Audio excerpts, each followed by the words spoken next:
No fa falta una llei que reforci aquest castellà, el que fa falta són lleis i proteccions per al català, que es blindi aquest català a l'escola. Que el que està en risc ara mateix és el català i és el que necessita que se'l protegeixi. De fet, des que es va aplicar la immersió lingüística l'any 2005, només 80 famílies han demanat l'escolarització en castellà. Només 80 des de l'any 2005. Quants alumnes hi ha cada dia a les aules, no? Creus que el català corre perill si es donen un 25% de classes en castellà o fins i tot sense aquesta sentència ja corria perill? El català corre perill, és una realitat, fa anys que ho sabem. De fet, com ha comentat l'Anna amb les dades, cada vegada està més en perill i, per tant, no només faria una crida a la mobilització i a la desobediència com feia, sinó també a la Generalitat a que es mulli, a que per fi posi unes línies polítiques que protegeixin aquest català, que el blindin a les aules.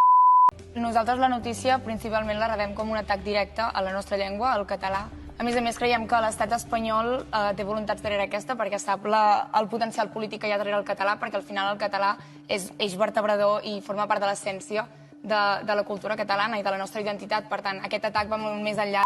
Ara mateix, el català no és indispensable per viure, estudiar o treballar. És una cosa que ha de canviar. Al final, si forma part de la nostra identitat, hauria de ser necessari parlar català per treballar, per viure, per poder anar al súper.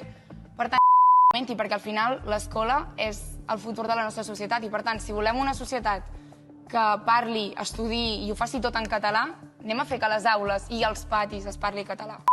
Parla català. Cal que es prengui aquesta consciència de l'emergència lingüística que estem visquent, perquè si jo sé parlar català, doncs l'he d'utilitzar, no? I aquella frase tan famosa que diu que una llengua no es perd perquè aquells que no la saben no l'aprenen, sinó que es perd perquè els que la saben no la parlen. No la utilitzen. I és totalment cert. Per cert, Anna, es pot